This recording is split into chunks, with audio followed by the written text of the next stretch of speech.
और चर्चा करने के लिए खास मेहमान इस वक्त हमारे साथ जुड़ गए हैं। सबसे पहले परिचय करा देता हूं। डॉक्टर सत्यप्रकाश शर्मा जी हैं, वरिष्ठ पत्रकार हैं। रमेश राठौर जी हैं, अध्यक्ष हैं संविदा स्वास्थ्य कर्मचारी अधिकारी संघ के। प्रदीप माहौर जी हैं, नेता हैं बीजेपी के। और रवि वर्मा जी हैं, प्रवक्ता हैं कांग्रेस के। आप चारों का बहुत बहुत स्वागत है। प्रदीप जी, समय तो बीतता जा रहा है सर, ये सर्दी का मौसम है, कम से कम इतनी संवेदनाएं तो होंगी सरकार के अंदर भी, आप लोगों के अंदर भी, कि ये जो पीड़ा है इनकी ये और ज्यादा ना बढ़े। लेकिन उसके बावजूद ऐसी क्या समस्या है सर कि इस पर कोई बोलने के लिए तैयार नहीं? दर दर भटक रहे हैं लोग, कभी सिंधिया के पास जा रहे हैं, कभी कहीं जा रहे हैं, लेकिन कोई बातचीत करने के लिए तैयार नहीं इस मुद्दे पर। देखिए, सबसे पहले तो क्या है कि संविदा शिक्षक जो रखे गए थे उसके पीछे ऑब्जेक्टिव ये था कि हम एक पूल बना रहे हैं लोगों का, जिनको एम्प्लॉयमेंट भी मिल रहा है, एक टेम्परेरी एम्प्लॉयमेंट मिल रहा है, उनको एक्सपीरियंस भी मिल रहा है, जिसमें से कुछ लोग जो हैं वो यहाँ पे एब्जॉर्ब हो जाएंगे और जो एब्जॉर्ब हुए भी हैं। कैसा नहीं कि नहीं एब्जॉर्ब हुए हैं। जो 20% की बात है, आप मोटा मोटा देखेंगे तो जो परमानेंट पद में मिलते हैं उसके अंदर उनको वहां पे नौकरी भी दी जाती है। और कुछ लोग जो होंगे जो सरकारी नौकरी में नहीं रहना चाहेंगे, बाहर जाएंगे, संविदा कर्मचारी नहीं रहना चाहेंगे, वो अगर जाएंगे बाहर तो क्योंकि उनके पास एक्सपीरियंस हो गया है तो प्राइवेट हॉस्पिटल्स में, बाकी जगह पे उनको जॉब मिल जाएगी। अब क्या है, इसी हिसाब से उनको कमिटमेंट भी दे रहे हैं कि देखिए, आपका जो 20% था उसमें जितनी भी रिक्वायरमेंट हमारे पास निकलती है परमानेंट, उनको लिया जाएगा। और ये कमिटमेंट दिया गया है कि ज्यादा से ज्यादा लोगों को परमानेंट किया जाएगा। अब क्या हो रहा है, इसमें मैं देख रहा हूं कि राजनीति घुस आई है। आज इनको काम करने से रोकने के पीछे, आज इस समय जब देश को आवश्यकता है, तो उस समय पे मैं कांग्रेस से भी, बाकी विपक्षी दलों से भी ये निवेदन करता हूं कि कम से कम स्वास्थ्य के क्षेत्र में इस तरह की छोटी राजनीति से बचें। आप राजनीति जब करते हैं, आप लोगों को बोलते हैं कि नहीं, आप तो सरकार के खिलाफ खड़े हो जाओ, है आप क्या है, सर्दी में इकट्ठे हो जाओ, तो ये पूरी तरीके से पॉलिटिकल जो चल रहा है। मैं ये नहीं बोल रहा हूं कि समस्या नहीं है, समस्या है। देखिए, एम्प्लॉयमेंट हर व्यक्ति को अच्छा लगता है। जो सरकारी कर्मचारी बन गया है वो चाहता है कि मैं परमानेंट हूं, बिल्कुल अच्छी बात है, उनको परमानेंट करने का सरकार पूरे प्रोविजंस बना रही है। लेकिन राजनीति करना इसके पीछे, कांग्रेस तो उनको क्लैरिटी तो हो सर। प्रदीप जी, मना कर दीजिए। वो तो ये कह रहे हैं कि हमें क्लैरिटी तो दे दीजिए, हमें अधर में क्यों लटका दिया है? हमने तो 2018 में सरकार से नहीं कहा था कि आप नोटिफिकेशन निकालिए, निकाला गया, हमसे वादा किया गया और 5 साल बीत गए उस बात को। हमें मना कर दीजिए कि हम नहीं करेंगे, आप छोड़ दीजिए नौकरी। वो तो यहां तक कह रहे हैं, बयान चलाए हमने। सरकार ऐसा बिल्कुल नहीं बोल रही है कि नहीं करेंगे। जो 20% का जो वादा किया था, 20% का पूरा हो रहा है ना, और लगातार लोगों को परमानेंट किया जा रहा है। जो नहीं हुए हैं वो फाइट कर रहे हैं। उनको भी मैं ये बोलूंगा आपके चैनल के माध्यम से कि वो शांति रखें, सरकार उनके साथ में है, वो मध्य प्रदेश के नागरिक हैं। हमारे जो मुख्यमंत्री हैं वो सबकी पीड़ा समझते हैं, उनकी भी तो यही तो मना करना है सर आपको कि 80% वेटिंग में रहिए। आपका तो हमने पूल तैयार किया था, जरूरत पड़ेगी तो ले लेंगे। बोल दीजिए नहीं करेंगे आप। नहीं, बिल्कुल भी नहीं बोल रहे हैं कि नहीं आपकी बातों से तो ऐसा ही लग रहा है प्रदीप जी कि हमने पूल तैयार किया था, हमने आपको ट्रेनिंग दे दी, या तो आप प्राइवेट में कर लीजिए या तो अपनी वेटिंग का इंतजार कीजिए, जरूरत होगी तो ले लेंगे, नहीं तो बिल्कुल नहीं, आप फ्री हैं। बिल्कुल नहीं, मैंने एक भी ऐसा नहीं बोला कि उनको नहीं, उनके पास ऑप्शंस दोनों खुले हुए हैं। देखिए, बहुत क्लियर बोल रहा हूं, दोनों ऑप्शन खुले हुए हैं। ऑप्शन नंबर 1 है वो चाहे तो प्राइवेट में जाके जॉब कर सकते हैं। ऑप्शन नंबर 2 है कि वो वेट करें थोड़ा सा, उनको यहाँ पे 20% का जो उनका। रमेश जी से मैं जवाब ले लेता हूँ, 1 मिनट आ रहा हूँ मैं। प्रदीप जी, रमेश जी, अभी तक तो चलिए ये दिलासा मिल रहा था डिबेट के जरिए ही, वैसे तो कोई आ नहीं रहा मिलने की, बात मानी जाएगी, लेकिन अब तो सीधे सीधे कहा जा रहा है कि 20% की बात थी, 20% हम दे रहे हैं, 80% नहीं दे सकते। अभी वेटिंग कीजिए, या तो कहीं और नौकरी मिल रही है तो ज्वाइन कर लीजिए। देखिए, सबसे पहले तो मैं 5 जून 2018 जिसमें 20% नियमित पदों के लिए आरक्षण की बात थी, मैं उस नोटिफिकेशन जो सामान्य प्रशासन विभाग ने जारी किया था उसका मैं आपको स्पष्ट बतला दूं कि उसमें क्या था, क्योंकि प्रदीप जी को भी नहीं मालूम उसमें क्या लिखा हुआ है। उसमें ये लिखा हुआ 1 पर सबसे पहला पॉइंट जो 1 है उसमें यही लिखा हुआ है कि संविदा कर्मचारियों को 2 तरीके से नियमित किया जाना है। एक तो संविदा कर्मचारी जहां काम कर रहे हैं, जिस विभाग में हैं, उनके जो संविदा के पद हैं उनको विभागीय सेटअप में नियमित पदों में परिवर्तन किया जाना है। यदि उसके बाद भी यदि एम्प्लॉय हैं ऐसे विभाग है जहां नियमित नहीं किया जा सकता, तो उनको जो नियमित विभागों में पद निकलेंगे उसका 20% पद संविदा कर्मचारियों के लिए आरक्षित होंगे। लेकिन सबसे बड़ी विडंबना है कि 2018 में संविदा नीति लागू हुई, उसमें अभी तक किसी भी विभाग ने उस नियम के तहत अपने संविदा कर्मचारियों को जो संविदा के पद थे उसमें नियमित पदों का में परिवर्तन नहीं किया। इसको लेके सामान्य प्रशासन विभाग ने 5 रिमाइंडर निकाले हैं। विधानसभा में जो प्रश्न उठाए गए थे उसमें जवाब केवल एक ही जाता है। अभी तक 100 इस संबंध में जवाब प्रश्न लगे हैं विधानसभा में, एक ही जवाब दिया जा रहा है कि हम जानकारी एकत्रित कर रहे हैं। और अभी तक 4 साल के अंदर एक भी विधानसभा का जवाब ये नहीं दिया गया कि किस विभाग ने संविदा के पदों को नियमित पदों में परिवर्तन किया है। 20% पद तो एक माइनर चीज है, सबसे बड़ी चीज है कि उसके अंदर ये लिखा हुआ है कि जहां भी संविदा के, चाहे स्वास्थ्य विभाग हो, चाहे पंचायत विभाग हो, चाहे जनसंपर्क विभाग हो, चाहे किसी भी विभाग हो, सबसे पहले जो संविदा के पद है उनके पदों को नियमित पदों में परिवर्तन किया जाएगा। तो ऑटोमेटिक जो संविदा के कर्मचारी हैं, एम्प्लॉय हैं, वो ऑटोमेटिक नियमित हो जाएंगे। उसके बाद भी यदि कोई संविदा के एम्प्लॉय बचता है तो जो संविदा विभागों में नियमित पद निकलेंगे उसमें 20% पद दे दिया जाएगा। बड़े दुर्भाग्य की बात है कि अभी तक इतनी वैकेंसियां निकली हैं, उस वैकेंसियों के अंदर केवल 1-2 ही डिपार्टमेंट ऐसे हैं जिसमें 20% पदों के लिए विभाग ने आरक्षण किया है। पहली बार ये जो भी वर्ग 2 में लेखापाल इनकी पद निकले थे उसमें केवल 19 पद में से केवल 7 पद संविदा कर्मचारी के लिए आरक्षित किए गए। अभी कम से कम 10,000 पद निकले हैं, उसमें से केवल 300 पद संविदा कर्मचारी के लिए आरक्षित किए गए हैं। संविदा की संख्या जो है 80-90 हजार के लगभग है। आप 10-20 पद निकाल के संविदा कर्मचारियों को नियमित करने की बात कर रहे हैं। वहीं मध्य प्रदेश शासन ने मैं आपको बतलाना चाहूंगा, और इस जो भी इस चैनल के माध्यम से इस चैनल को देख रहे हैं, मैं उनकी आंखें खोलना चाहूंगा कि मध्य प्रदेश शासन ने पंचायत कर्मी जिनकी नियुक्ति सरपंचों ने की थी, गुरुजी जिनकी नियुक्ति सरपंचों ने की थी, शिक्षा कर्मी जिनको 500 रुपए में सरपंचों ने नियुक्ति की थी, जन अभियान परिषद के एक संविदा कर्मचारी जिनकी, इन सबकी जो थी बैकडोर एंट्री थी, जो स्वास्थ्य कर्मचारी और जो अन्य विभागों में, चाहे पंचायत में लगे हों, चाहे स्कूल शिक्षा में सर्व शिक्षा अभियान मिशन में लगे हों, चाहे जनसंपर्क विभाग में लगे हों, चाहे एग्रीकल्चर में लगे हों, चाहे खेल युवा कल्याण विभाग में लगे हों, सबकी नियुक्ति विधिवत जी नमस्कार चयन प्रक्रिया के माध्यम से, व्यापम के माध्यम से उनकी नियुक्ति की गई थी। ऐसे लोगों को आपने बाहर बैठा दिया, उनको नियमित नहीं कर गए, लेकिन जो बैकडोर से एंट्री की गई थी उन सबको आपने नियमित कर दिया। और नियमित भी कैसे किया? इसमें एक बात बताइए सर कि अभी तो बात आगे बढ़ रही है, कोई नुमाइंदा बात करने के लिए पहुंच नहीं रहा। जी बोलिए। तो फिर कैसे बात बनेगी आगे? अरे बोल रहा हूँ भाई, मैं तो कब से बोल रहा हूँ। देखिए, हम इस देश का इतिहास रहा है कि इस देश ने इतिहास रचा है। इस देश में देश की आजादी के लिए कई क्रांतिकारी पैदा हुए, तो ये जो धरती है ये क्रांतिकारियों की धरती है। यदि शासन देना नहीं चाहती, अब हम अपना अधिकार लेना जानते हैं, हम अपना अधिकार लेंगे, हम माननीय मुख्यमंत्री से मिलेंगे, शासन से बातचीत करेंगे और हम अपना अधिकार लेके रहेंगे। राम मनोहर लोहिया जी ने कहा था कि मजदूर का पसीना पूछने से पहले, सूखने से पहले मजदूर को उसकी तनख्वाह मिल जानी चाहिए।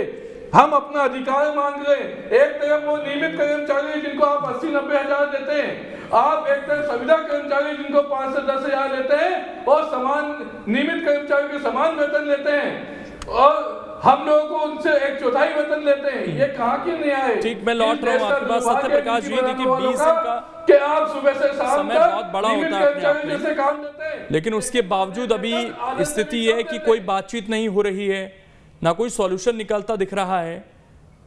कोरोना को लेकर एक आहट जरूर है, लेकिन वो कहां तक चीज पहुंचती है देखने वाली बात होगी। क्या आपको लगता है कि इस बार तो चुनावी साल है, फिर भी कोई बातचीत का रास्ता नहीं निकल पा रहा है इतने बड़े मसले पर?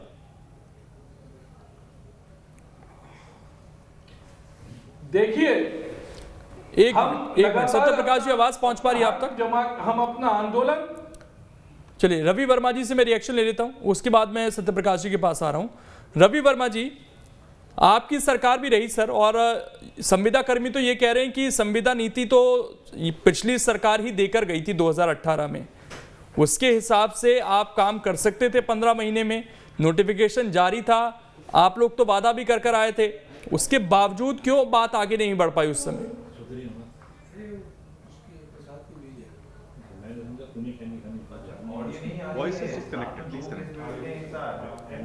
रवि वर्मा जी, आवाज पहुंच पा रही है आप तक? लाइन दे रहे हैं, नहीं पहुंच पा रही। सत्य प्रकाश जी, आप तक आवाज पहुंच पा रही है तो सवाल यही कि 20 दिन हो गए हैं, संविदा स्वास्थ्य कर्मियों से कोई बातचीत का रास्ता ही नहीं निकल रहा है सर।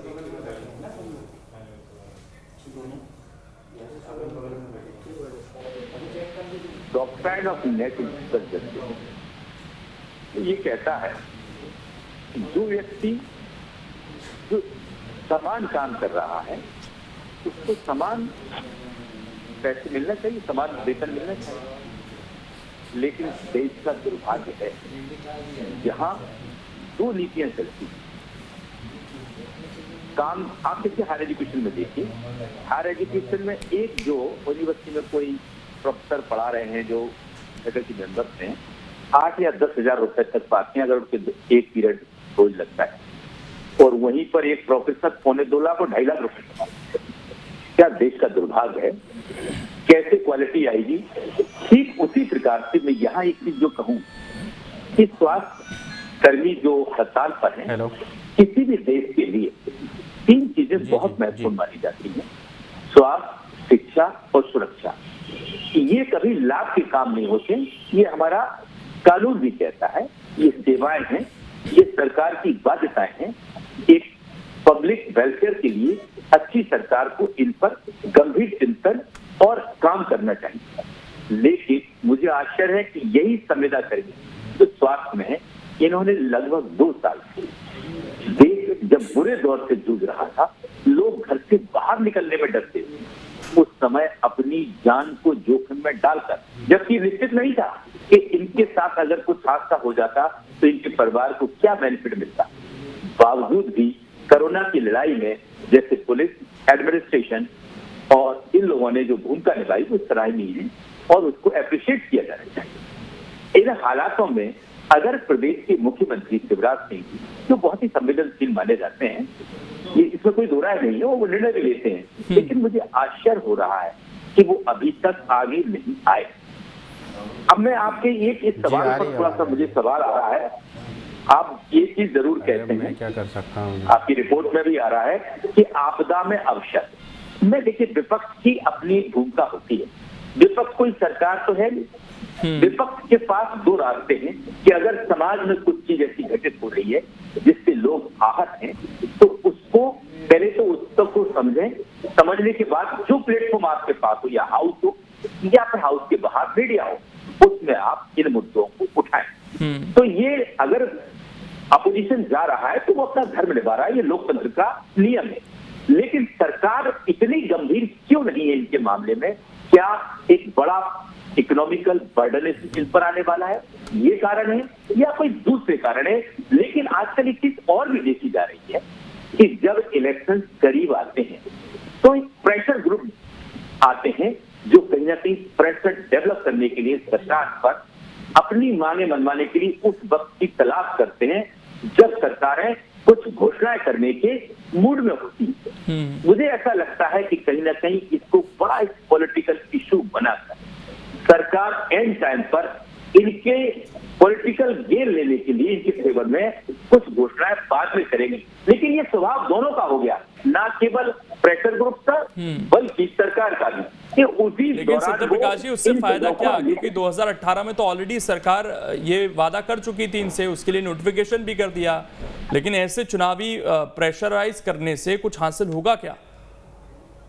लोकेश जी, ये जो नोटिफिकेशन था वो इसी गवर्नमेंट का था। हाँ। जो आज की गवर्नमेंट लेके, मैं अपोजिशन को भी कहूंगा कि कांग्रेस की जब गवर्नमेंट थी, जब कमलनाथ जी ने आपसे वादा किया था, तो कमलनाथ जी 18 माह में क्यों नहीं उस तरफ स्टेप उठाए? क्या अन्य राज्यों में स्थिति इनकी ऐसी ही है? कुछ राज्यों में इनसे बेहतर है, मध्य प्रदेश से बेहतर है। हालांकि मध्य प्रदेश के इतिहास में ये बड़ा दुर्भाग्य का समय था लोकेश जी, मैं आज बता रहा हूँ, वो था 95 का समय, जिस समय शिक्षा को भी, जिन्होंने भले ही ये लोग उन पर बात कर रहे हैं, शिक्षा को भी दिग्विजयशील कर्मी के रूप में बना दिया, जो शिक्षक का क्या सम्मान था, जो आवश्यक चीज थी, उसको कर्मी बना के 500, 800, 1000 रुपए में नौकरी पर रखा, एक कर्मी के रूप में रखा। ये भी कहीं शिक्षा के साथ खिलवाड़ था। वही खिलवाड़ आज कहीं न कहीं स्वास्थ्य। ठीक, मैं रवि वर्मा जी से एक रिएक्शन ले लेता हूं। रवि वर्मा जी, सवाल आपकी तरफ भी उठ रहे हैं। आज हमने अपने पैकेज में दिखाया भी कि आप लोगों ने वादा भी किया था, लेकिन आप लोग भी पूरा नहीं कर पाए इसको। जी लोकेश जी, आज मध्य प्रदेश में बेरोजगार युवाओं से लेकर कर्मचारी अधिकारी अपनी जायज़ मांगों को लेकर परेशान है। इस सरकार में धरना प्रदर्शन तक करना बेअसर हो चुका है, क्योंकि एक खरीदी हुई सरकार के मुखिया एक धृतराष्ट्र का भूमिका में बैठे हैं। उन्हें सड़क से सदन तक केवल इवेंट करवा लो, नाटक नौटंकी करवा लो, इससे ज़्यादा कुछ नहीं। क्योंकि जिस कोरोना महामारी के दौरान इन संविदा स्वास्थ्य कर्मियों ने अपनी जान की बेपरवाह करते हुए इस प्रदेश को किस तरीके से स्वास्थ्य सुविधाएं दी और इस महामारी में हमारे प्राणों की रक्षा की, लेकिन